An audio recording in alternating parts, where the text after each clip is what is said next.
Hello, my friends, and I wish you a very, very good morning and a warm welcome to the Mr. Dilly Meets Earth Day Special 2024, a day where we celebrate our planet and all the wonderful plants and animals in it, but also shine a spotlight on some of the problems that our planet is facing at the moment.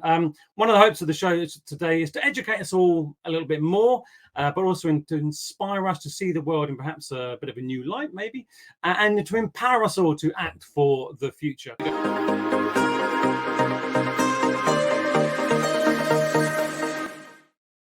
Okay, so before we meet all my guests, let's learn a little bit more about what Earth Day actually is and how it began. We've got a short video I'd like to play you here from Untold History, which tells you about the origins of Earth Day before we get into the rest of the show itself. You might think that climate activism is a modern phenomenon, but in 1970, the U.S. went climate crazy as 20 million Americans took part in the very first Earth Day. Before then, most U.S. citizens had little idea of the impact that human behavior was having on the natural world. When an explosion off the California coast in 1969 sent 3 million gallons of crude oil into the Pacific Ocean, Gaylord Nelson, a Democratic politician from Wisconsin, was appalled at the careless destruction of the environment. Nelson proposed the idea of holding a nationwide environmental teach-in at college campuses to raise awareness of environmentalism. Earth Day began at sunrise on April 22nd. Across the country, 10% of the U.S. population participated in the grassroots campaign. They held fundraisers and took part in nature walks, while peaceful protests brought major cities like New York and Philadelphia to a virtual standstill. In the 3 years after the first Earth Day, basic legislation to protect the environment, such as the Clean Air Act and the Endangered Species Act, were passed. And today, Earth Day is considered the largest non-religious event in the world, with more than 1 billion people taking part in events across the globe on April 22nd. So I think it's time to welcome my first guest chap. Welcome, Ben Martynoga. Hello, Ben. How are you, sir? Hi, I'm very well. Happy Earth Day. Happy Earth Day to you as well. Lovely to have you on today. This book called Rewild. First of all, I suppose to lead us into what the book's about, what is actually Rewild and what is rewilding? And that kind of goes into the theme of the book, please. Can you tell us a bit more about that? Yeah, so rewilding is really about recognizing and understanding the amazing natural systems that fill our world and actually keep us alive. From making the oxygen we breathe to cleaning our water to influencing the weather and stopping floods. We humans are part of these natural ecosystems and we rely on them. They really keep us alive. And when it comes to rewilding, it's understanding that that process of how much we need these things and what we can do to save them and protect them. Because the fact is, human activities, from climate change to pollution to cutting down forests and destroying habitats, is having a massive and bad impact on natural systems. And rewilding is about trying to heal that, whether that's just standing by, getting our human activities out of the way, or actually reintroducing species that can make a big difference that have been missing. So yeah, it's a fascinating book. I mean, in terms of getting all that information together, how did you start that, and what was the sort of the research process to do that? Because I suppose these things they're so far-reaching, and the implications of not doing these things are so massive. How do you sort of start putting it together and then put that into a book where it's sort of accessible but not all kind of doom and gloom, I guess? So how did you start? Absolutely. And how did you then sort of find a way to do that? Sure. So I mean, before I was a writer, I was a biologist. So I've always been fascinated by biology. I mean, the fact that our planet has come alive, to me, is just always the biggest miracle that we must never forget. So I've always been interested in how living things and living systems work. So all of my books, that reliance on understanding the amazing insight scientists have come up with, I want to bring all of that alive and bring it to as many different audiences as possible. And when it came to Rewild and making this book, I mean, there's just so many amazing resources out there about how nature works, and trying to really translate that. And another point I want to make in the book is that we can understand and appreciate nature when we're out on a walk or anything just a bit better if we know a bit about what the science of ecology tells us about how these natural systems fit together, because they really are like amazing, beautiful jigsaw puzzles. Well, it's really interesting. Yeah. Absolutely. I mean, that's what comes across from your book. I mean, like all these things, is that there's so little we think we know stuff, and then we kind of start exploring. It must have been the same with you, even with this topic, and it's layer upon layer of other things that kind of, bit like nature, like everything else, it all connects together, and you're kind of permanently amazed of how much you don't actually know about us. It's full of surprises all the time. I mean, it's incredible, isn't it? And then you just kind of think, and that's what's amazing about the book. I was literally page after page thinking, I had no idea about that, no idea about that, no. And you think you sort of know, but it's all there. It's an incredible. What was the biggest thing that you think you, in unearthing this, that you kind of like discovered and thought, I didn't know that either, and that's got to go in the book? Was there a particular fact or a particular?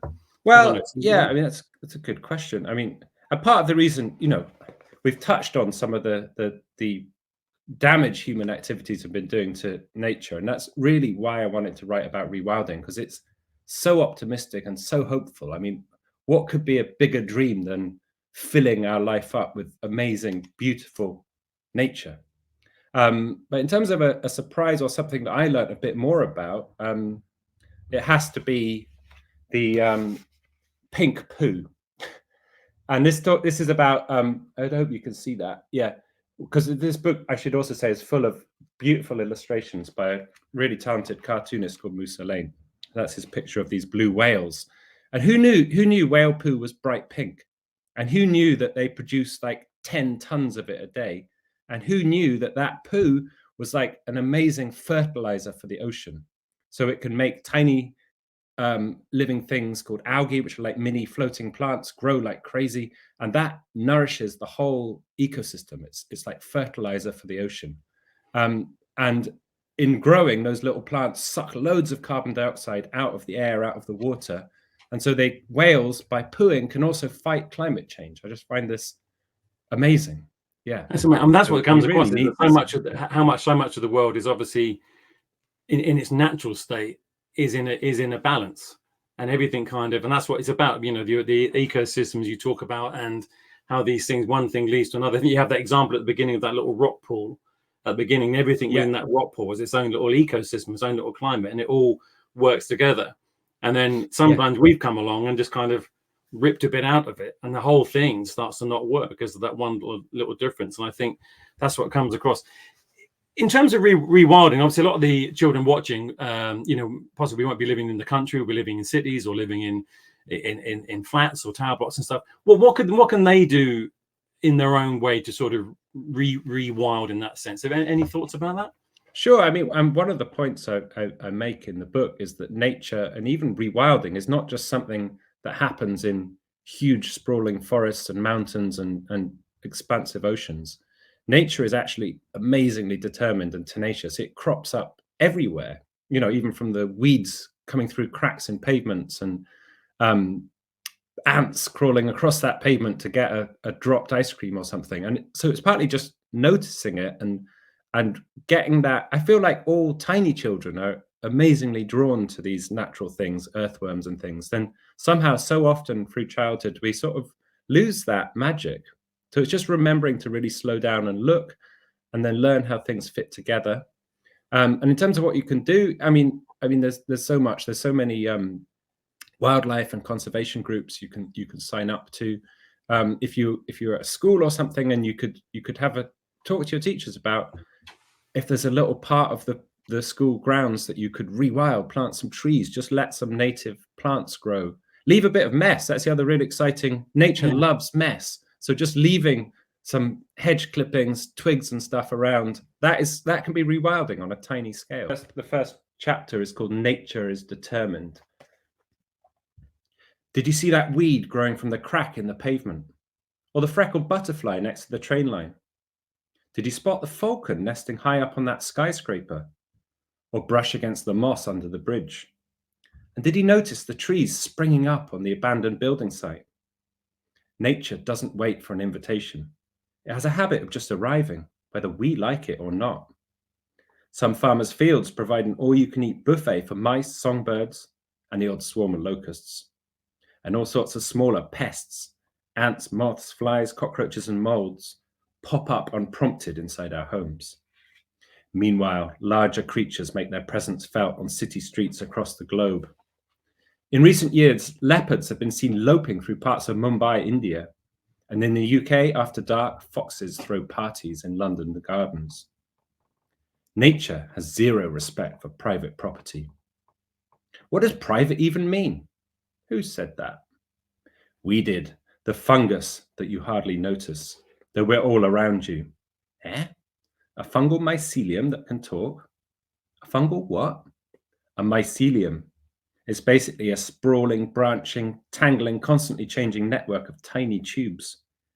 Each tube is a chain made up of thousands of microscopic fungus cells. Lots of fungi live this way. Only some of them ever grow the structures we call mushrooms or toadstools. You often can't tell where one fungus's mycelium ends and another begins. And we fungi weave our way around the earth, through forests and grasslands, over hills, and across your fruit bowl. The wild creatures that surround us come in an eye-wateringly massive variety of living forms, from the tiniest bacteria to wasps, tree frogs, jellyfish, cacti, fruit bats, toadstools, and corals to the tallest redwood trees, and everything else in between.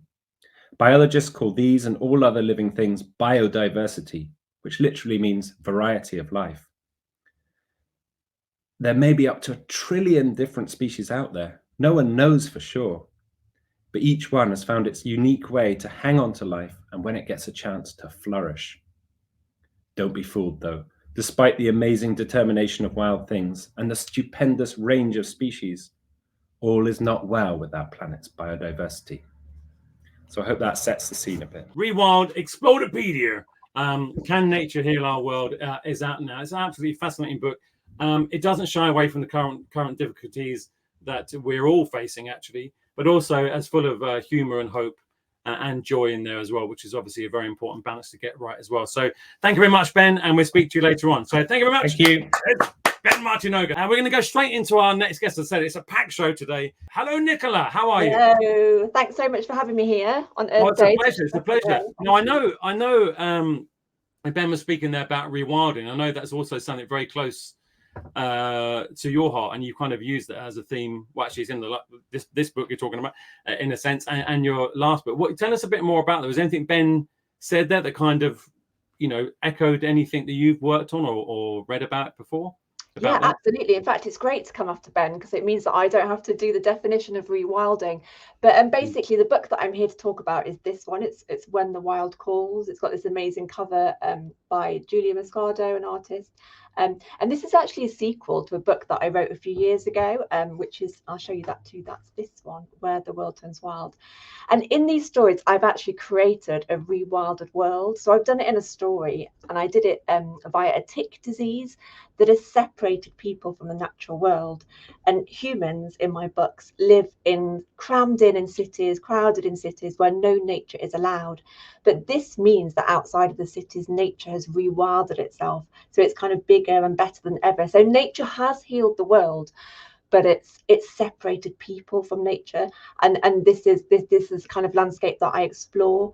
And it's all about, my story is all about the connections with nature. I mean, Ben touched on this too, but how much they matter to us, because there's so much evidence that access to nature, that being in nature makes us happier and healthier and calmer and even kinder. So it's kind of amazing in a story to be able to go back to this rewilded world. And yeah, it's a journey, it's an adventure story, but it was just a really thrilling landscape to write about.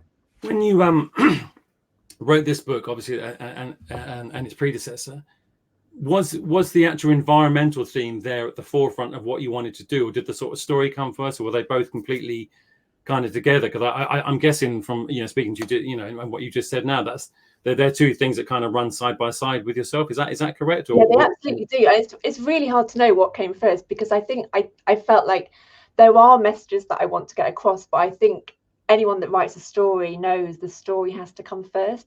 And the thing that rewilding gave me was this landscape which could feel like really new and exciting and vibrant, and a landscape that we are losing in this country and around the world. You know, we are losing so much biodiversity, and it's so precious. So to create this world where you see it again with fresh eyes, as if it was new, as if it was as exciting as going to the rainforest, and it's our landscape, it's our nature, you know, we've got it on our doorsteps, and I think we can undervalue it and not really see it, not really notice it. And as Ben was saying earlier, noticing it is so important, and that's what I wanted to do in my stories. It definitely comes across. I mean, there's two things that one of the things that I don't know if you said this in an interview that I read or something, but you know, we've all sort of had a little bit of experience of that when obviously COVID happened, and obviously that was, there was a lot of obviously bad stuff with COVID. One of that weird thing was that kind of the silence, you know, the silence, and obviously if we could go out, we could go out for walks. That was it. We'd go outside. You know, so we kind of experienced a bit of that. Did it inspire these books a bit, that happening or not? Or, yeah, I can't remember. I don't know what the timeline was of that. I think your first one was before that, was it not? Or it was. Well, actually, my first one came out just before COVID, so just before the lockdown. So it was a weird kind of echo of what was happening. You know, I felt a bit strange because I was promoting this book, which was about people being crammed in cities, locked away from the natural world. But you're totally right. It was, you know, we needed things that made us feel better. And so many of us went to nature. We went out for our daily walks. We went out to the places that we would maybe overlooked before. And we saw how amazing they were. And we saw how they made us feel better. You know, we felt that nurturing quality. Which I know that a lot of people, I think, have kept with them. They've kind of kept that gift of nature with them, the solace that can bring. But yeah, it was, because there is a disease in this first book in Where the World Turns Wild, and then in When the Wild Calls, I'm moving on from the disease, and there's, you know, it talks about a vaccine, and it's all about getting back to nature and bringing nature back into the cities. So there's the theme of this book is really rewilding our cities, our urban places as well. Which made one of the things, I know you can give us a little reading in a minute, but one of the things I loved about the book was the sort of like, you have to explain what this is to people watching, but the dual narrative you have in there, you know, the person in the city and the person outside the city. What is that, and how do you think that kind of works in the book? You know, so tell us what that is. Yeah, so this is Juniper, my main character who tells all of the first book. But what I really wanted to do was give more space to Etienne. This is Etienne, Juniper's best friend. So he's in the first book too, but he tells half the story in When the Wild Calls. So some of the chapters are from Juniper's point of view, and then interwoven with that, some of the chapters are from Etienne's point of view, and he's in the city as a rebellion is taking place, so an uprising, and he becomes part of this rewilding movement to bring nature back into the city. So yeah, that was really lovely for me as a writer to have another voice to find, to discover. It's a great device. That it works so well, doesn't it? It really does give you that kind of whole different perspective on, you know, being in there, being trapped inside, you know, not the other person trying to get in. It's a wonderful thing. Can you give us a little reading from the book to give us a little flavour of the book? If I hand over to you, give us a bit of context and then a bit of a reading, be fantastic. So I'll hand over to Nicola now. This is a reading from the wonderful I've got the wrong book, When the Wild Calls. I was about to call it the old book. So there we go. Thank you. So at the start of the book, it's Juniper. She's in Ennerdale, which is her safe place out in the wild, but she realizes what's happening in the city, and she's left some people behind that really matter to her. One of them is Etienne, her best friend, and her grandmother. So she starts another journey to go back to the city to rescue the people that matter, or to try and rescue them. So here we go. I'm back in the rhythm of the journey. I feel it through my body, and my aching legs and blistered feet are satisfying as well as painful. Bear's less keen on the pace. Bear's her little brother, by the way. It's not that he can't do it, it's that it doesn't leave time for him to do the other things he wants to be doing. I can see Dad trying to stay cool when Bear veers off course for something he's seen or thought he's seen. I'm grateful for Jay, who chats with him companionably and joins in with our word games. Sometimes he and Bear play games together while I stay quiet, lost in my thoughts. Today they're making up words for the sounds the corvids make. The flocks of rooks and crows which fall noisily to the earth, their beaks probing the ground for worms and grubs, their caws, croaks, clicks, clamouring into the still air. We pass a rambling site that's almost completely covered by vegetation. A farm, Dad says. I stare into it, my eyes pressing through the green mounds that are rising up from the earth. That's the farmhouse there, that old stone building, Dad goes on, not missing the chance to educate us about the old world. And that's the barn where the animals might have gone in bad weather. The outlines aren't visible, yet somehow I see it all through the moss and ivy and the stems of plants yet to get their spring leaves. In front of the farmhouse is some rusted metalwork, swings or a climbing frame maybe. Children must have played here and slept in one of the upstairs bedrooms. The earth's reclaiming everything, Dad says. Fern will know a different world, perhaps. People might be out of the cities by then, I remind him, if the vaccine works. Dad doesn't say anything. I can't work out whether he thinks that's possible or even a good thing. I can't work it out in my own head either. If we could eliminate the disease overnight or make everyone safe from it, we'd do it. Of course we would. But what would that mean for this landscape, for the birds, animals, and insects? So there we go. So that's near the start of the journey that Julie. Brilliant. So when the wild calls, it's a beautiful cover as well, as you say, and it's a mesmerising book actually. Just one last thing, you, as far as I'm aware, you live in London, is that correct? Yeah, I do. Yeah. Ben kind of touched on this as well, but any other thing you could add on to what Ben said about how children could get involved in terms of rewilding, especially maybe if they're in a city, in an urban environment? Any particular thoughts on that? Do you know, I think there's huge power in getting together, and I think that's one of the things that's amazing about Earth Day and being in an event like this. And I think you can do a lot when you talk to other people. So maybe I know lots of schools have eco groups already, but maybe if yours doesn't, try and talk to some teachers about what you could do to set up something like that. And also, looking at a school, there are always little patches of grass and little patches of land there. Maybe there's a place for a few more flowers there, or a bit of deadwood, like Ben was saying, because the messy areas are often the best for wildlife. But yeah, getting together with other people, finding local groups, and if you've got one at your school, or if not, how about setting one up? That's great. Fantastic advice. Nicola, you'll be joining us later on for the questions from the schools for our author panel. Yeah. But When the Wild Calls, brilliant but beautiful book, is out now. So we'll speak to you later on, Nicola. Thanks for your time. Speak to you later on. We are all becoming increasingly aware of how indeed we do treat our planet, and with more people experiencing the effects of climate change and global warming than ever before, and the campaigns to protect the earth are becoming more and more apparent and more urgent. In 2024, the organization Earth Day is calling for a 60% reduction in global plastics by 2040 by promoting awareness of the harmful effects of plastic pollution, rapidly phasing out single-use plastics, and investing in new technologies. They hope to build a plastic-free world. So let's take a look at the Earth Day video from them about the planet versus plastics, and then we're back with Jennifer. Here we go.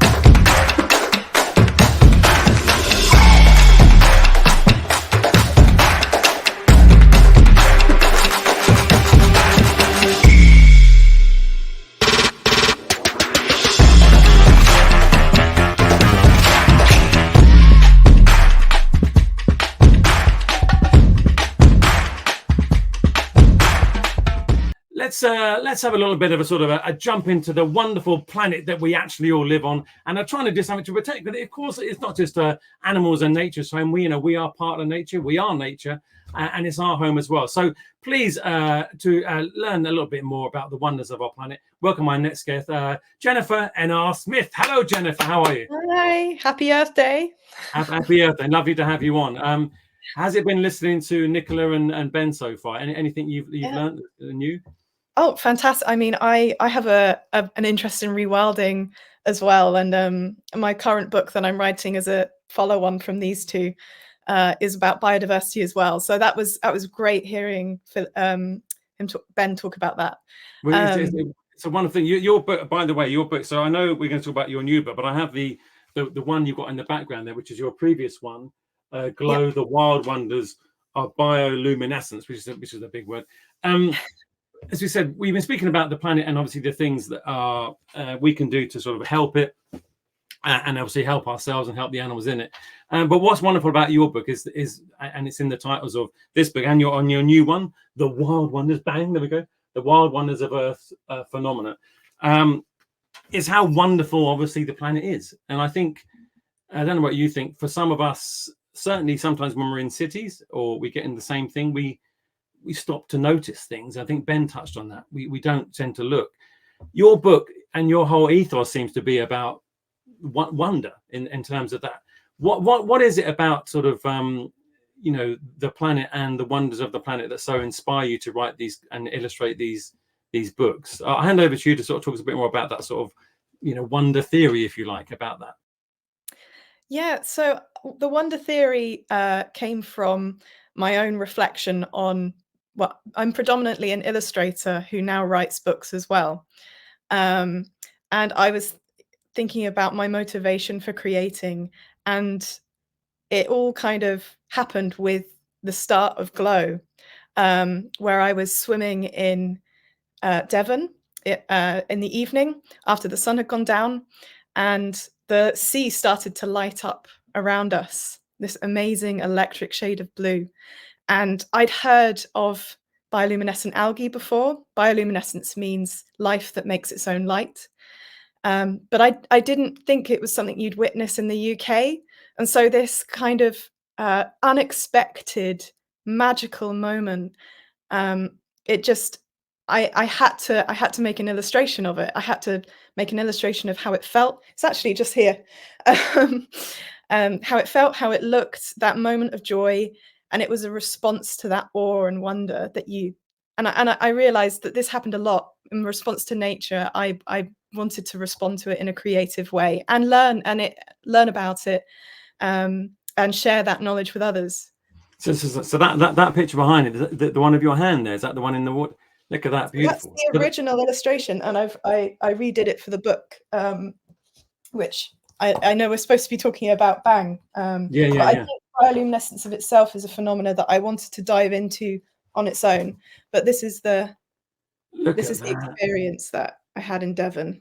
I have to say, Jennifer, that, and not just because you're a guest on the show, but I mean, it's absolutely stunning book. I mean, books, both of them, they're absolutely beautiful. I mean, obviously there's text there to read and facts there to learn and all the rest of it. But in terms of just looking at these illustrations and bringing to life things that maybe we haven't seen before. And obviously, you experienced that moment there, and seeing this incredible wonders. And a bit like Ben was saying about the whale and the whale poo and how all this stuff kind of connects and builds together, and it's absolutely, it is wondrous. It is amazing. When we're so disconnected, we're so disconnected from nature quite a lot of the time when we live in cities, and even you know, just about going about our daily lives, that sometimes when you do connect with nature, it feels like you're thunderstruck with this awe and almost like a longing that you could be around it more. And that's what I wanted to translate through my books, is to show what is so often not seen. Well, it's interesting, but you know, because you know, I live down by the sea, and you know, people come and sit by the sea, and we don't really think about it, that's what you do. But there's something lovely just being outside, looking at the sea, or being outside, being in the woods, or just being in a garden. It does.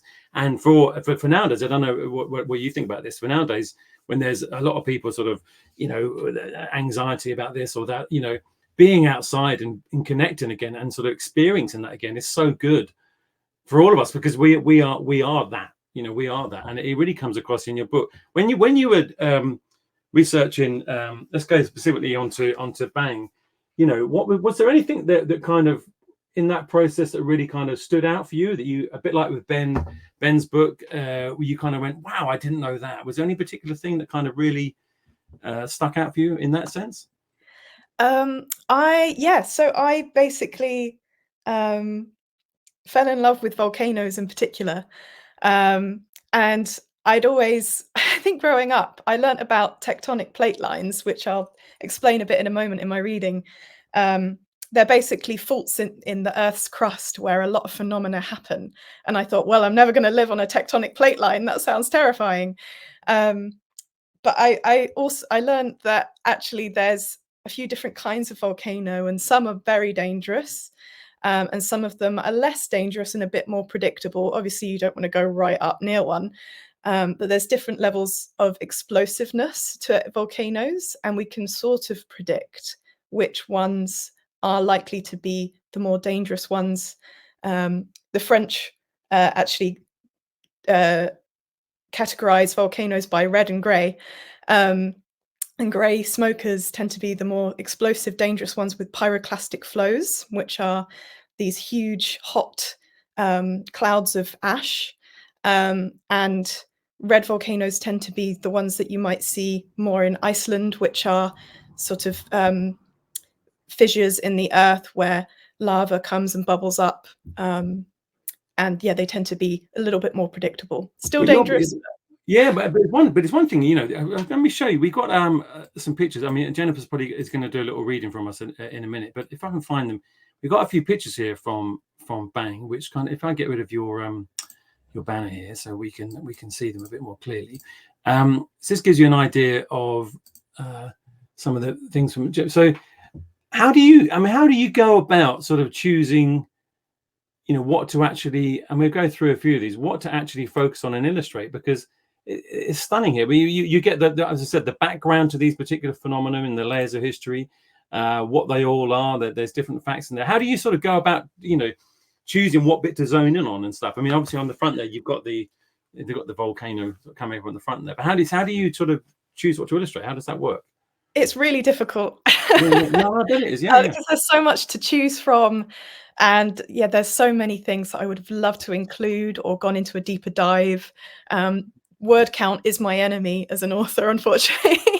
But in terms of selection, I think you want to see it's sort of a whistle-stop tour of phenomena that you find here on Earth, and I wanted certain systems to be touched on that link together as well. So with the volcanoes, they sort of link to the hot springs and the geysers, and I think volcanism comes up a bit more through other spreads. And then you've got the weather systems. So I wanted the spreads to be able to be read individually, but also linked together in a logical way.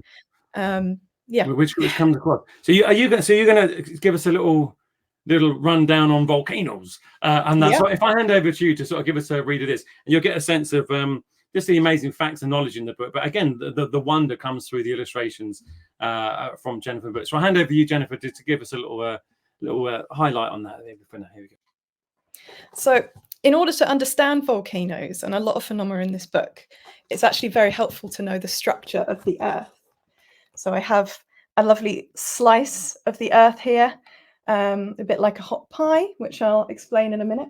And then I've got the tectonic plates sort of coming off the core of the Earth like a jigsaw puzzle. And I'll read an excerpt for you now. So, the structure of the Earth. Fancy a slice? To understand many of the phenomena in this book, it's helpful to know the structure of the Earth.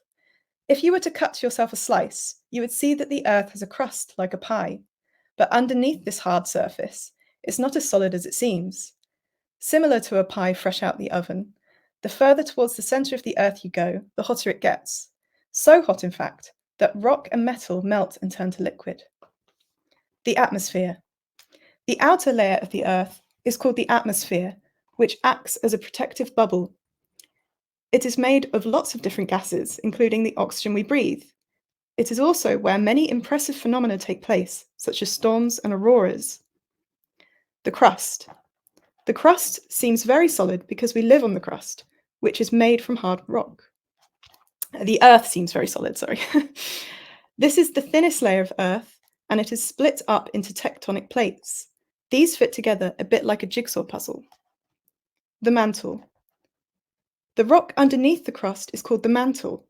It is hot and semi-solid, like the gooey filling in a pie. The mantle is in a constant cycle of heating, rising towards the crust, cooling, and then sinking towards the core. The outer core. Underneath the mantle is the outer core, which is made of liquid metals. Both the outer and inner core are outrageously hot, around 5,200 degrees Celsius. So hang on, trying to get that in the shot. The inner core. At the very center of the Earth sits the inner core, a ball of solid metals, nickel and iron. At an incredible 6,400 kilometers under the surface, the metals are under so much pressure that they are unable to melt, despite the immense heat. Can leave it there. yeah. I think. Do you know what's amazing from the book, and this is something we all know, but again, forget, is that the planet is a living thing. I mean, we forget that. I mean, this rock, but it's a living thing. Everything we have comes from the planet.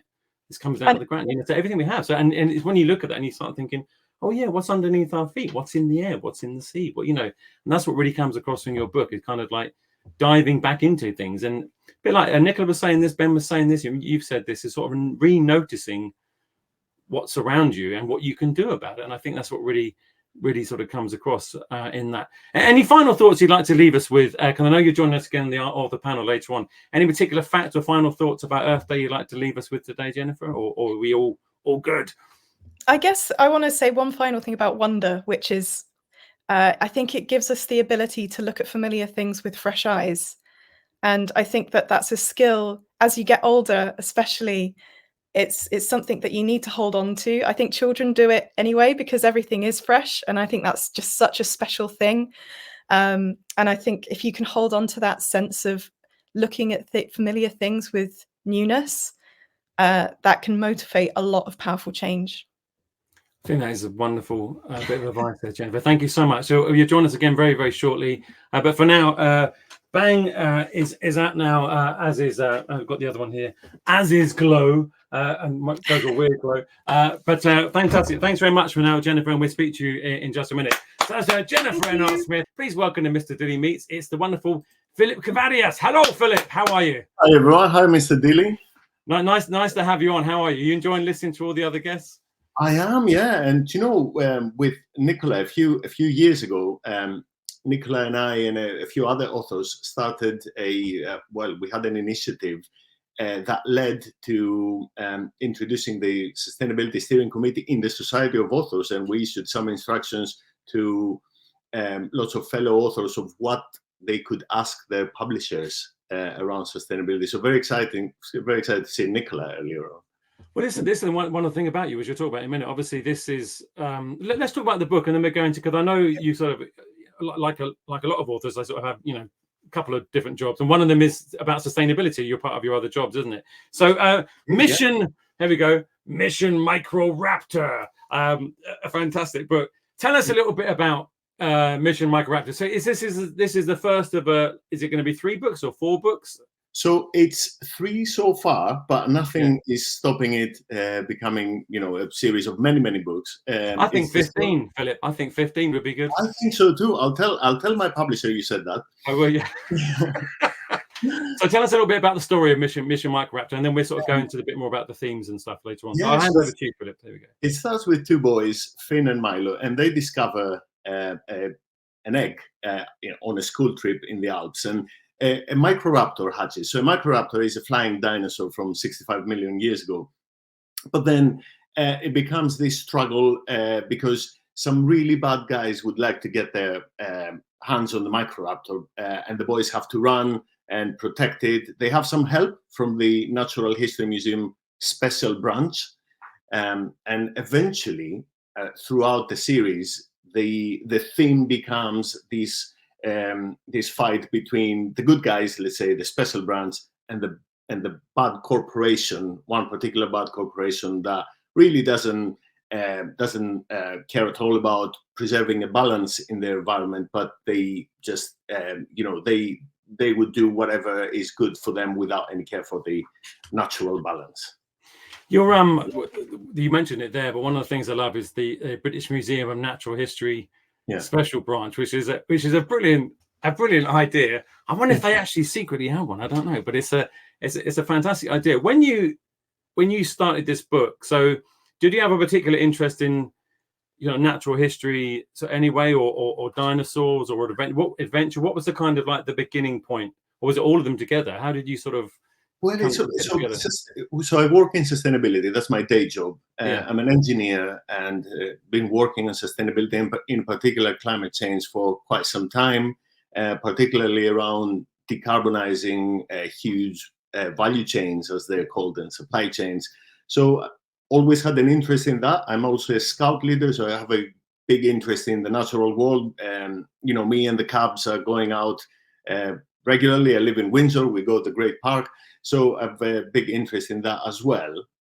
So I guess all of that came together to kind of form this story. I didn't set out to write, you know, I set out to write a funny adventure, but it turned out that it had a very important message as well around sustainability. As you said, you work for, as part of your sort of day job, sustainability. So you work obviously big companies doing that. What sort of changes, and has it been really positive that a lot of companies are making now? Have you seen that as a big thing? I have seen this. There's a lot to be done, but also, so it's a balance of, there's a very impressive change that a lot of companies and a lot of suppliers I work with are doing, but there's also a lot more to be done. So we're not really accelerating at the pace we'd like. And one of the workshops I do with schools is, I call it to inspire the engineers and scientists and policymakers of the future, because a lot of the solutions we don't know yet. There's research needed, there's technology change needed. So a lot of the kids today, if they choose to go to become scientists and engineers or become policymakers, by that I mean working in regulation, they have a huge role to play in how we are going to deal with climate change.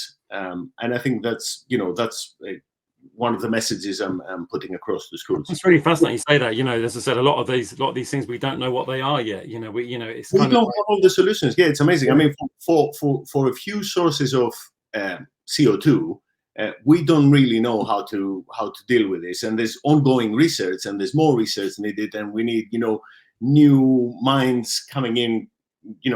It's science and engineering. And, helping. I'm going to talk to you all day about that. And that's really, really fascinating as well, isn't it? But jobs of the future that we don't know what they are, in terms of solutions, that you're trying to find them. I think that's one of the things about human beings. Again, I see it's easy to get bogged down in the difficult messages of things like Earth Day have to bring about. But it's one of the things is I find is that the more problems there are, the more solutions there are, and there are some incredible people working all across the planet to find those solutions.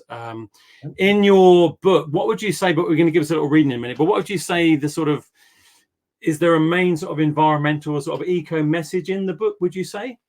Well, yeah, it's this, and this is kind of, there are voices that are saying, look, we don't have to do a lot about climate change, because if we stifle economic growth to combat climate change, this will have a worse effect. Some people argue, right, which is not, it's not a fact. That, but they say, well, let's care. Essentially, they say, let's care about humans first of all. So let's care about our well-being first and foremost. And this is the bad organization in the book who supports this view. But then the special brands and the good guys say, no, it's our duty to preserve the balance. The fact that we're,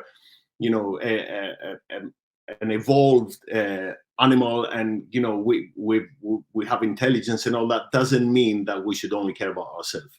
I think that's quite right. And if we think like that, then everything's doomed. But it won't be, because of the people and the children watching, the engineers, scientists of the future. Which would be brilliant. Can you give us a little reading from the book, and then we're gonna keep Philip on.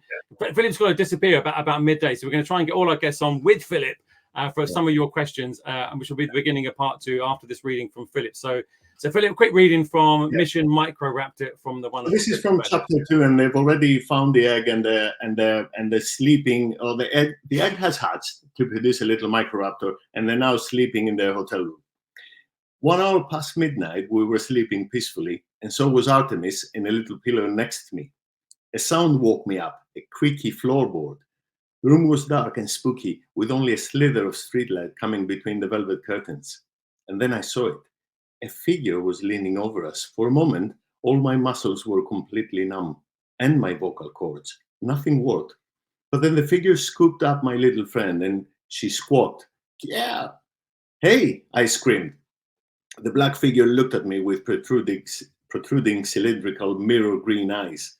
What nightmare was this? I opened my mouth to let out the scream of the century when, "This must be the KNVB night vision goggles," said Milo, his hand trembling as he put his glasses on.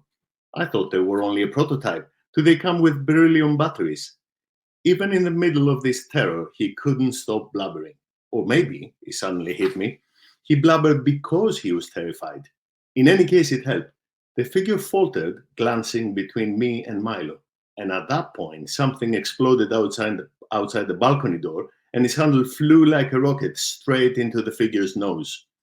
He or she swayed backwards, then forwards, then backwards again, and slammed onto the floor. Cold wind swept into the room. I scrambled to Artemis, took her in my hands, and held her close. "Are you okay, Artie?" "Yeah." "She sounds fine," said a female voice behind me. "Chili cheese fries," I screamed again and jumped like a hurdler. It was a tall woman with big brown steel eyes. She was dressed in a black head-to-toe suit that, although thin, looked super flexible and strong. "Incredible," said Milo. "Microfiber, spider silk." She held a long, thin stick. The prof continued. "And a reinforced carbine defense button. Hardest and lightest material on..." The woman shushed him with a finger on her lips. "Listen, both of you," she said. "Outside, there's a full team of operatives like this one, and they will be breaking through your door any moment now." "What?" I stammered. "Get dressed. We're leaving." Fantastic, fantastic. So Mission Microraptor is full of adventure, very, very funny as well, which is always really good. But it's got a really good environmental message right at its core. So the first in the series, Mission Microraptor, out now, my friends.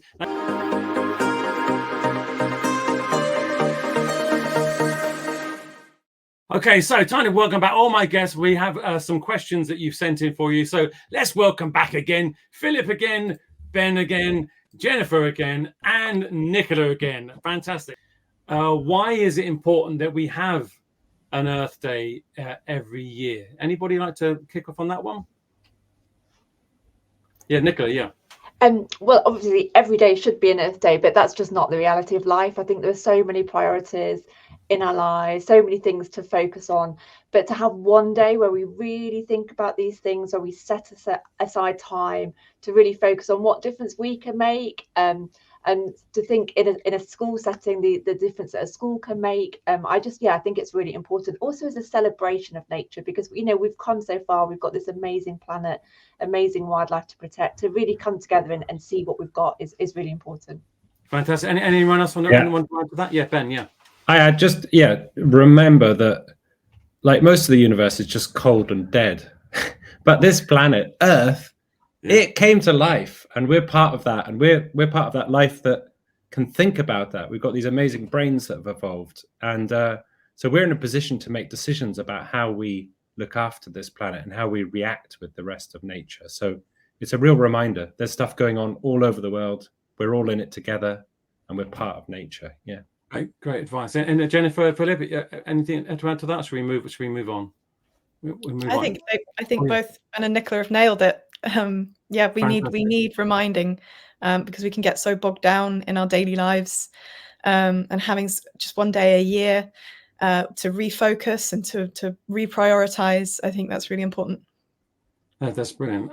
Okay, let's go for another question here. So some of you already mentioned this in when we spoke earlier, but St Cuthbert C Primary School in Darwin, what is the biggest thing that children can do to make a positive impact on our environment? So Philip, should we go with you first for that one?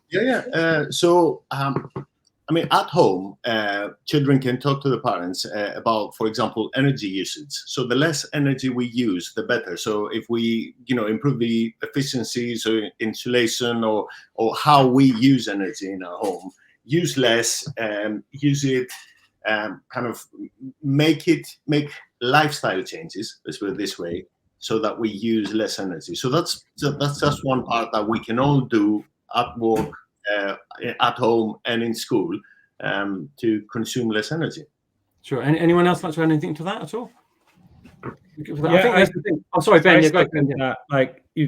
Philip, sort of just talking about things can make a massive difference, because when it comes to really looking after this Earth, we need everyone everywhere just to think a bit differently and remember that Earth is not something that we can just dump our rubbish in, dump our pollution in, or just take things whenever we want it. That's like the last 200 years, that's the way humans have kind of existed. You need more food, you just chop down a forest and make a new farm.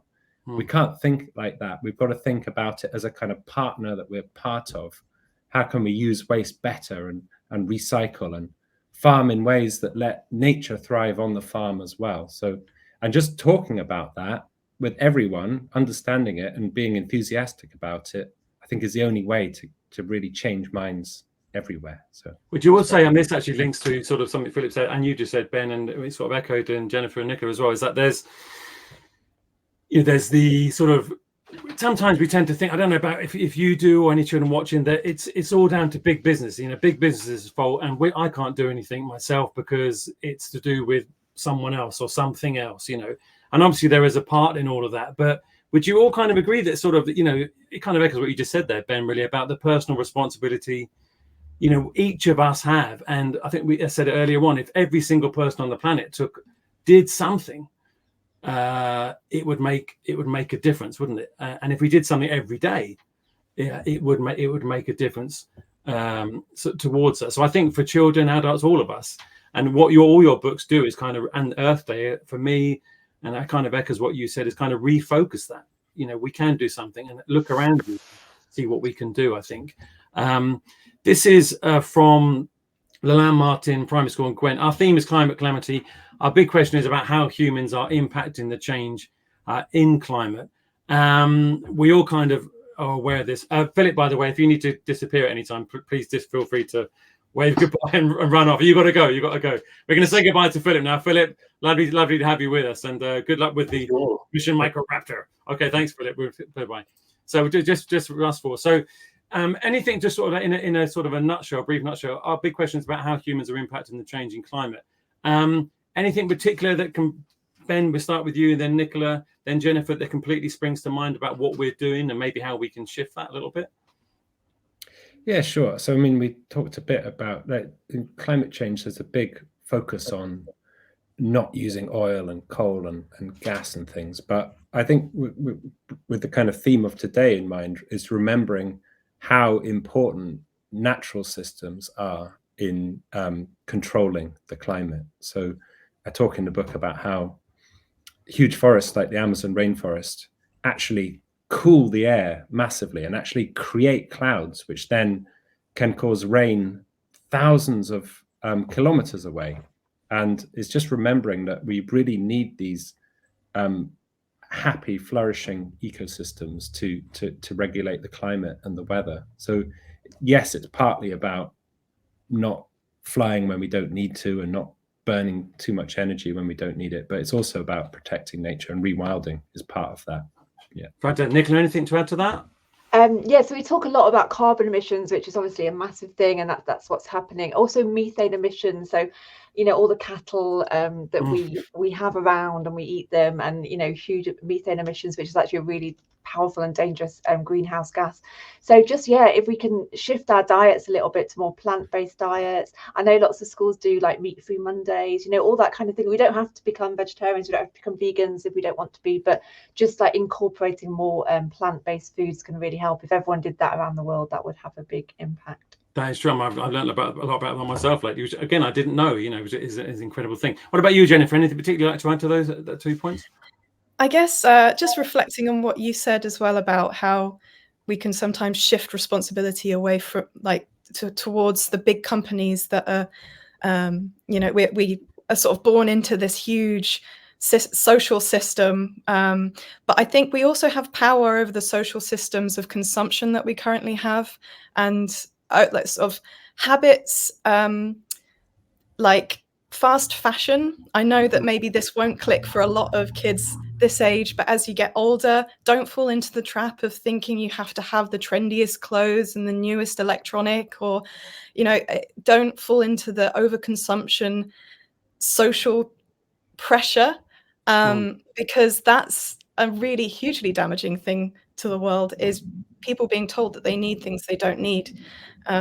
and it's just such a huge carbon footprint on the world in terms of what we choose to spend our money on, or or money we don't even have in some cases. Absolutely. And just think about what you're valuing as an individual, and how that shapes the whole social system of humanity and how other humans act. And shopping secondhand if you need something new, that kind of thing. I think the theme for all of us, going through all this today is look and rethink and just find out where you're at with stuff, and it doesn't matter what age you're at. That all these things are something to do. And I also think possibly that all of us are going to have to make little sacrifices, little changes to the way, maybe certain comfortable things, the way we live, and maybe sort of do without certain things, or as you say, buy them in a different way and look at things a bit differently. Have a few days meat free a week, or all sorts of things just to change the way we do it. We've got tons of questions. We're gonna jump through this as there's some of these kind of re-echoes things you've already kind of said. We kind of mentioned this already a little bit. It's a robust multi-academy trust in Essex. How can we best help our environment and our school? We touched on this earlier. Are there any small changes that could make a big difference? Again, you've all kind of mentioned this, but if you could, like, in one sentence, say small change that you could do like today, Ben, what could do?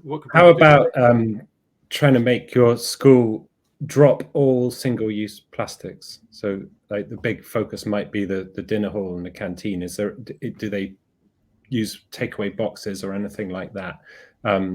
Plastic's a huge problem, and it's fantastic. There usually are good solutions. Absolutely. Nicola, anything at all? Try and create a wildlife garden. It can be really little, but it can make a massive difference, and also involve the kids in it, because then then you all feel like you're part of it. If you can get a pond in there, then it's even better. Jennifer? It's really tricky, because it will depend on an individual basis. But if there can be some kind of incentive for walking or cycling to school, and among staff as well. I think the main ones have been covered that I can think of. But all these things again is that, when you look at it again, you sort of think, I'll make a window box or something, and you think, well, how's that going to make a difference to the planet? But if everybody did it again, it would make a difference, So, and I think that's the thing. If everybody said, one day I'm not going to buy that plastic bottle, and that's like across the planet, and everybody made that decision, to make a difference. So I think collectively we're all in it together, and we all make that difference. And it reminds you to see and to notice, a little window box with a few flowers that attract some bumblebees and things. You just remember to look at the bumblebees, and then you're just in a different mindset and thinking about the natural world around us. We're going to go for one more question. Actually, is that going to cover over? Here we go. So let's take the second part of this. You've answered the first thing, I think, but Blowers Green Primary School, Dudley, what do you think? What is the biggest threat to our planet at present? Jennifer, we'll start with you. Any thoughts on that? Well, it's a big question. It's a big question, and it's hard to do it. But what's fossil fuels? It's fossil fuels, isn't it? I think there needs to be huge economic changes in order to implement the environmental changes that need to happen. And I also, this is maybe getting a bit detailed, but I think that environmental law will be a huge thing going forward in terms of toughening up our environmental laws, so that people who are making huge decisions for the planet actually face consequences for making bad decisions rather than massive profits. But that's it. That's maybe getting a bit too broad. No. But I absolutely agree. And I think that was what like Philip said when he was here, is that the thing is that he's working and speaking to children, the children watching now, and the children that are watchers on catch up, about the roles, the things they're going to be doing in the future, not just how they live, but the jobs they choose to take and how they choose to incorporate the environment and different things in that, and how they choose to use those companies wherever they work for. So I think all these things are really, really good to sort of get in our minds, and that we can do something about it. I think that's the thing. Nicola, anything for you? Is it the same thing or something different? Yeah, I mean, fossil fuels for sure, keeping them in the ground. I would just also say that alongside that, we've got to think about the extinction crisis or biodiversity loss, because when those species are gone, they're gone. We're not going to get them back, whatever amazing scientific solutions we come up with in the future. So yeah, really thinking about landscape and things like pesticides, and really, really trying to prevent more loss of species. Yeah. Ben, anything to add to those? Yeah, I totally second both of those, and a little bit more to put we hear a lot about the climate crisis. I feel like it really has got through. There's still not enough activity, but as Nicola just said, the biodiversity crisis, loss of species, is just as, if not more important. And just to put it in context, so I bet a lot of the pupils out there will know that about 66 million years ago, a massive meteorite smashed into the Earth and caused it turned the whole atmosphere into fire and boiled the oceans and killed most of nearly all the dinosaurs, and in fact 3/4 of the planet's inhabitants. So it was hell on Earth. And right now, it's not such an abrupt, like, cataclysmic event, but species are going extinct now. That was the last time they went extinct at such a rate, was 66 million years ago after this meteorite. So as the fungus points out in my book, we're the meteorite now. We're causing these extinctions at a rate that is just not sustainable. And the best thing we can do to put that right is to rewild and just back off. And there can be a particularly massive impact in the oceans, right? So a lot of the fish we eat is caught by these massive industrial fishing boats, and they, as well as catching the fish, they destroy the corals and things on the seabed. And so, yeah, changing fishing practices, changing what we buy can really get the oceans healthy again very, very quickly. They bounce back super quick, and it's exciting. Yeah, I think that's a nice one to end on there, Ben. Is that the thing is that there is the ability to bounce back at the moment, and we can all do something about that. And so there is always that hope. So if we can all kind of take that with us and do something a little bit different each day, and it does mean some changes, then we can all make a difference. I can speak to you all day. We've got loads of questions, but of course can't do that because I've got to bring some other stuff on. But I want to say thank you very much for all of you for being on today. Now we've got a pre-record with Mo O'Hara. Now Mo O'Hara has a second of a book out, Honey's Hive, and it's about bees.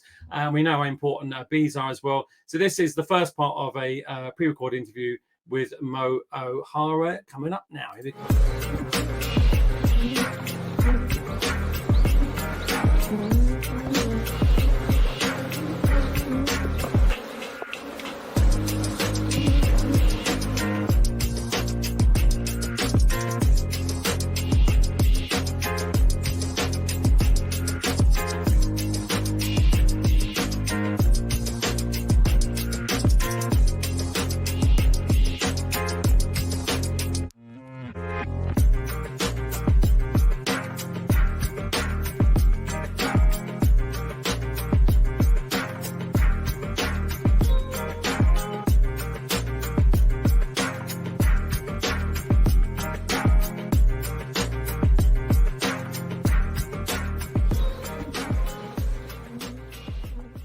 Really informative video about bees and the threats that they're facing and why they're so important to us. But here to tell us a bit more about that and about her wonderful new book about bees, of course, here on Earth Day, please welcome to Mr. Dilly Meets the wonder that is Mo O'Hara. Hello, Mo. Hello. How are you? Hello. Thank you for having me, Mr. Tilly. Oh, no, it's an absolute pleasure to have you on. Thank you very much. So Mo, that video there, it kind of echoes the sort of a lot was in your brand new book, Honey's Hive.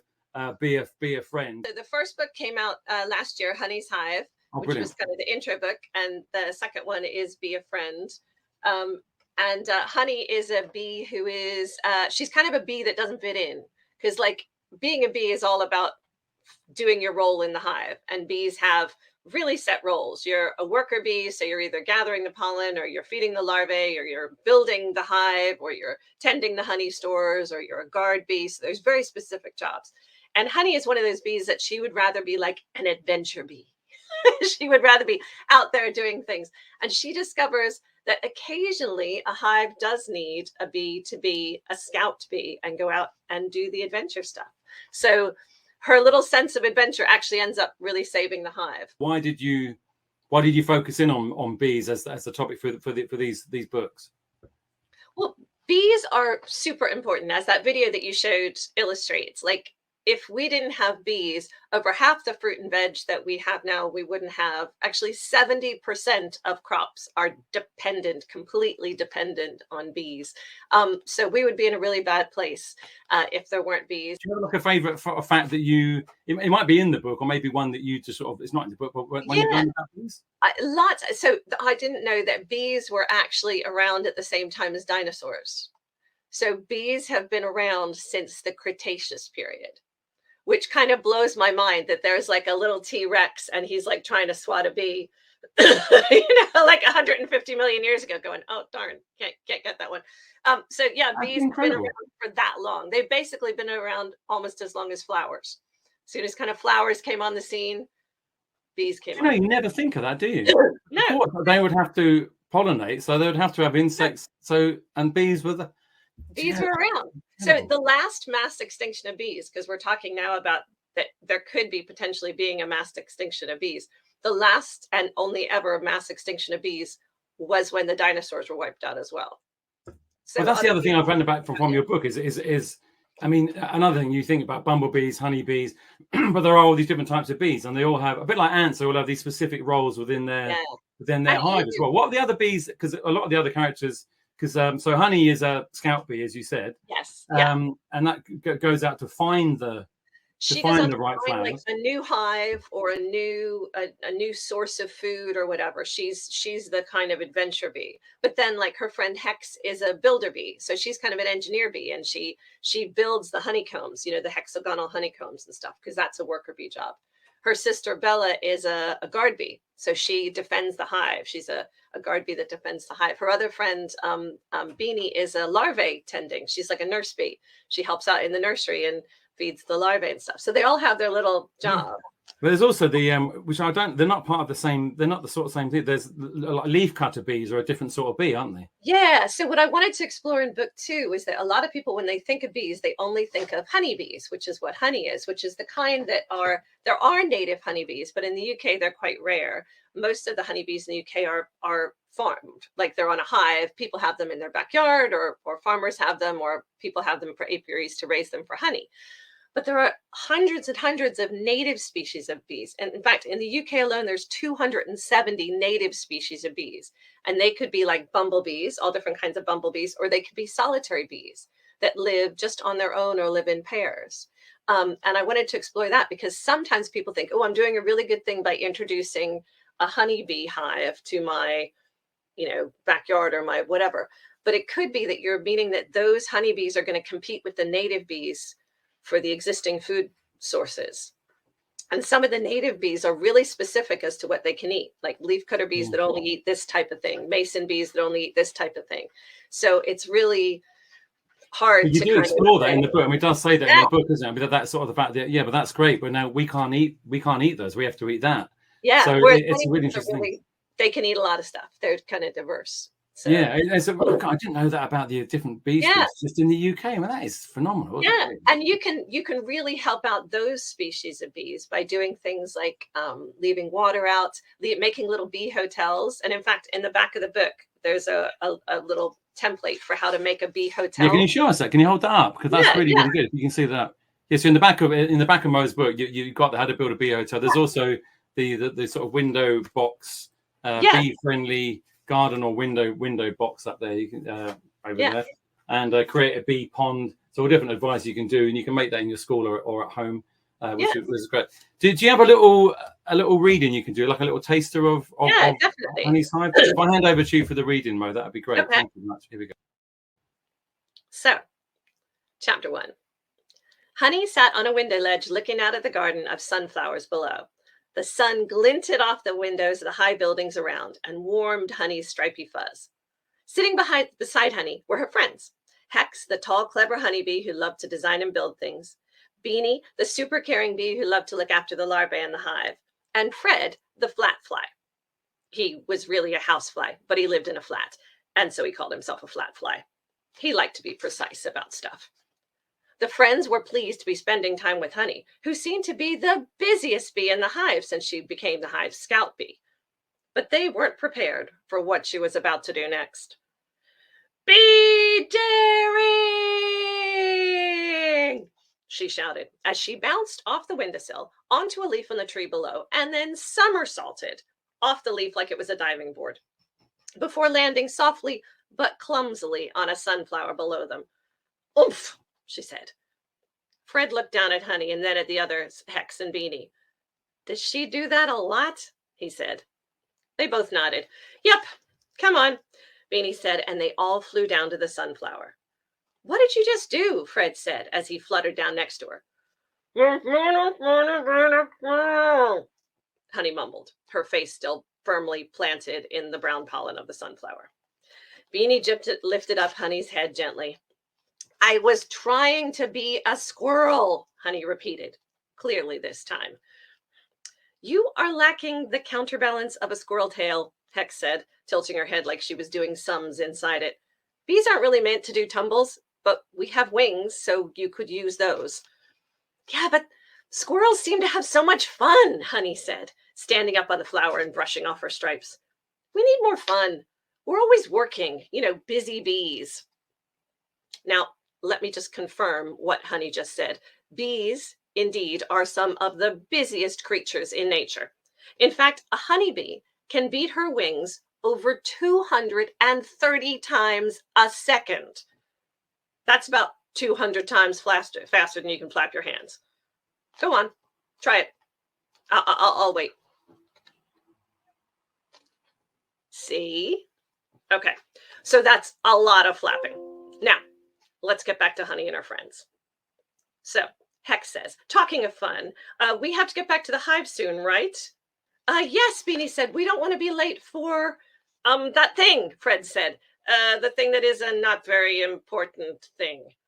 Yeah, Miss Ivy said we had to be back for waggle dance practice, Beanie said brightly. Honey was sure that she saw Fred and Hex sigh with relief. They're up to something, she thought. Okay, we should head back then. Or we could miss practice and do more squirrel tumbles instead, she said.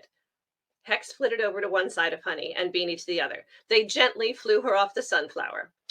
I love you, Honey, but I'm not going to get detention from Miss Ivy because you're too late for your own... My own what? Honey said. Waggle dance practice? Beanie shouted. And if we're late, we might miss the cake, Fred said. Oops. I wasn't supposed to mention that, was I? I get a little overexcited when I know that there's cake in the near future. Okay, Bugs. Honey flew back down to the flower and put all her arms on her hips. Spill the pollen. What is going on? The thing I would like to show everyone, if you'd like to have your own go at drawing Honey, this is downloadable from Mo's website. So I'll just pop this up. So this is a Let's Draw. So if you can download this from my website. If you go to that, you can. There's other stuff on there as well, isn't there, Mo? But you can download that, and you can actually, have a go at drawing along and getting your own version of Honey in your classroom. In book 3, actually, when book 3 comes out, we talk a little bit about how pollution and litter specifically can really affect animals and their access to food and water. And so in the 3rd book, one of the things that happens is a local little waterway gets blocked by plastic debris. And it means that all the animals then downstream of that don't get water. And animals need water and insects need water just the same as people do. So if we have polluted water that is contaminated by plastic, or it's just blocked up and gunged up by plastic, then it means that the animals can't have it. And that means that, animals can't survive sometimes. So Honey and her friends have to kind of do a bit of a thing to try to help that waterway reopen themselves and get rid of the plastic, but to also convince the local school kids to help out. I'll say goodbye to you, Mo. Thank you very much, Mo, for coming on. Goodbye. Bye, kids. Take care. Lovely to have you on. Thank you so much. Thank you. And goodbye to Mo there. So this is from the Bumblebee Conservation Trust. It's a shortened video, and you can check out their website for other ways and a bit more of a longer video and explanation on how to get involved. But I'll hand over to them. Here we go. The Bumblebee Friendly Schools Award introduces students, staff and wider school communities to the wonderful world of bumblebees. It helps to build an understanding of why they're so important and encourages positive actions in the school grounds to help bumblebees and other wild pollinators. Any school can take part, no matter the size or age group. You don't have to have access to green space, just any small outdoor area that you can set aside. Through pollination, bumblebees and other wild pollinators ensure the production and availability of some of our most nutritious fruits and vegetables, and underpin entire ecosystems. In the last century, changes to our climate and the way that we manage our land have led to huge declines in bumblebee numbers, with 2 species going extinct from the UK. The good news is that small actions and changes to our local environment, including schools, can make a genuine conservation impact for bumblebees, helping them to survive and thrive. If you'd like to find out more, go to bumblebeeconservation.org. But coming up now, we have our art activity today. The wonderful Pippa Pixley with a Make Art with Nature. Finding inspiration in nature to make art make a difference through this. Thank you, Mr Dilly. Hello, my name is Pippa Pixley and this is my new book, Make Art with Nature. I'm so excited to share with you some of the activities in the book today, and it's perfect for all young artists and nature explorers. So, as it's Earth Day, we are going to do a bumblebee print. So let's get our things together and let's get started. So for this activity, you will need a pencil, scissors, paper, and either something recycled, some recycled card would work amazing, and some paint. So here I am using coffee paint. It's so easy to make and works beautifully. So if I just demonstrate the colour, here is some coffee, which is 2 tablespoons of coffee to 1 tablespoon of water. Warm water works really well and smells delicious too. So the activity we're going to do is a little bumblebee. So we're going to draw a ovalish shape on the card. Doesn't have to be perfect. Well done, fantastic. Then next we're going to put in the wings, and the wings are a teardrop shape. There's 1 and there's 2.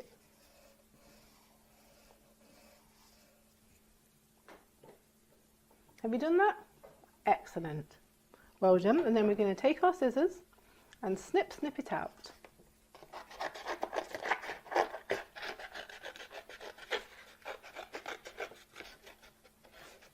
Now again, it doesn't have to be perfect.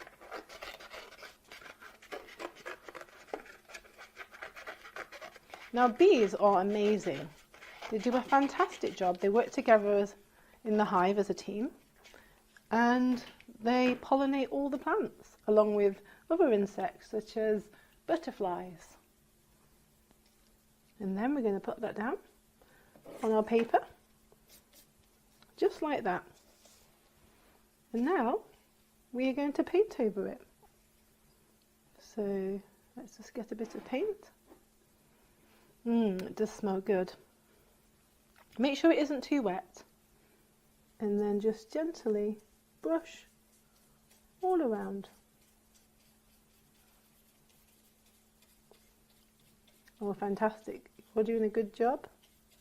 Now, without bees, we wouldn't have honey, and we wouldn't have other things that we enjoy, like apples and veggies, because the bees do a fantastic job of pollinating all the plants.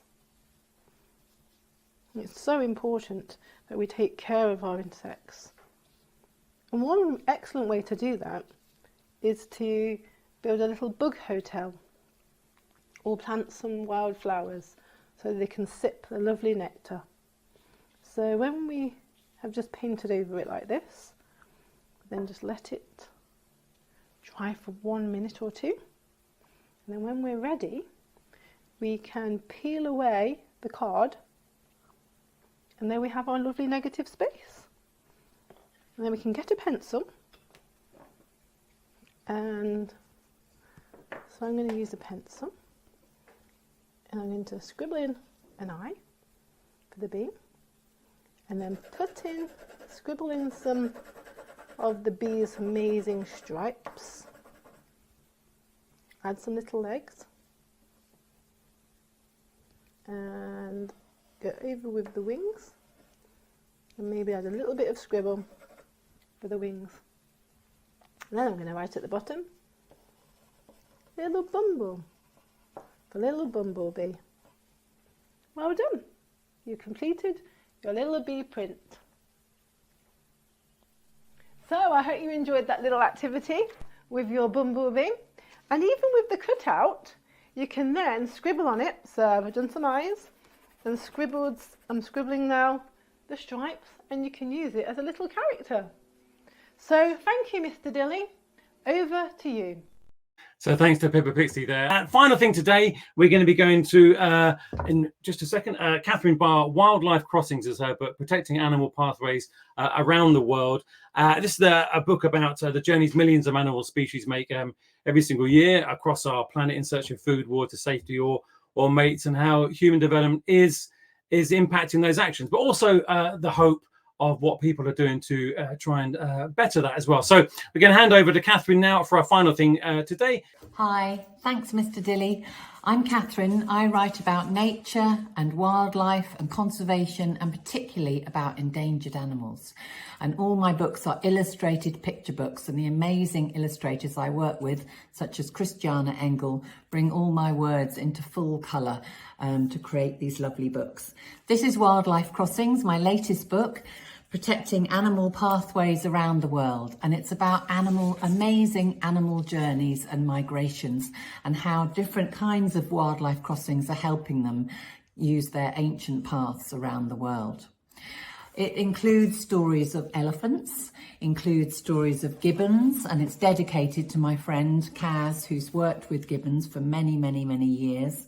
It's about cougars and mountain lions in Los Angeles, and bears in Canada, and fish in Germany, and little birds called spoonies migrating around the world from the Arctic down to the Indian Ocean. But it's also about hedgehogs, and today I'm going to read a little bit from the hedgehog pages, because hedgehogs are endangered in the UK and they're in trouble, and each of these spreads tells you why they're in trouble, the different animals, and also how different kinds of wildlife crossings are helping them on their journeys.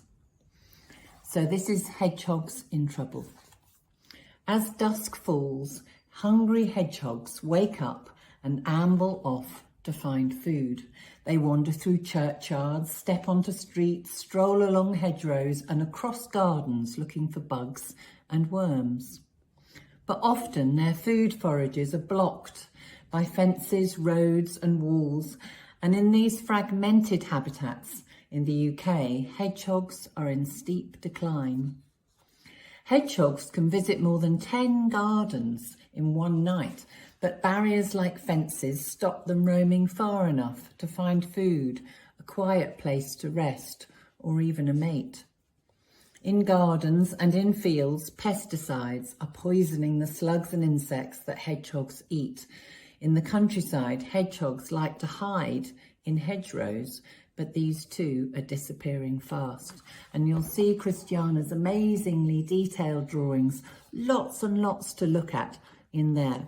And over the page, if you follow the little hedgehog footprints, you'll see hedgehog highways. So 120,000 people in the UK are helping to make hedgehog highways, which are connecting gardens and making holes in fences and little ramps up steps, and helping hedgehogs follow their usual paths and make their journeys so they can find enough space. And we've got little bowls of water here that help hedgehogs in gardens, and a mother hedgehog carrying her hoglet. And here it says, can you spot 7 hedgehogs on the page? And you have to look really hard to find all of those hedgehogs. So I'll show you some of the other pages in the book. So we've got elephants. We explore the journeys of elephants in India, and just look at all that detail of elephants in paddy fields and elephants getting confused in villages and causing roadblocks on the road where they're trying to cross the road. But over the page, we have elephant highways and elephant corridors, where elephants are being helped on their journeys with protected areas linking nature up. And towards the end of the book, we have the amazing story of a mountain lion called P22, lived in near LA, and actually managed to cross 14 lanes of traffic and survive. And that inspired the creation of a wildlife crossing, which is being built at the moment. And it will be the biggest, when it's finished next year, it will be the biggest wildlife crossing in the world. So there are lots and lots of different stories in this book. I'll just flick through some of the pages. We've got bears in Banff in Canada. We've got fish ladders in Germany and the stories of dam removal in Europe. We've got amazing pictures of gibbons swinging across ropes in Hainan Island in China. And then the little spoonie, a little spoon-billed sandpiper, an amazing bird that goes on a migration from the Arctic through to the Indian Ocean. So I hope you enjoy it. Read all the stories. Back to you, Mr. Dilly. Thank you very much to Catherine Barr there. And I think one of the overall messages today, as all our guests have said, is obviously the difficulties that our planet is currently facing, environmentally speaking, any event, but also what people are doing to help this situation that we're all in. By working together, we can, I believe, make the world a happier and healthier place to live. So the question I ask you today is, what are you going to do? What are you going to do individually, ongoing in your life, in your school, maybe at home? And just the tiniest things, as I said, you may not think make a huge difference, but if we all did over the planet, that would multiply up and would make a massive, massive difference. I want to thank you all my guests today. They've been a brilliant, and it's hopefully been a really educational and inspiring event for you all. And I want to thank you all for joining me today. My name is Mr. Dilly. It's goodbye from me, my friends, and it is goodbye from me. Happy Earth Day 2024. Goodbye, my friends. Goodbye.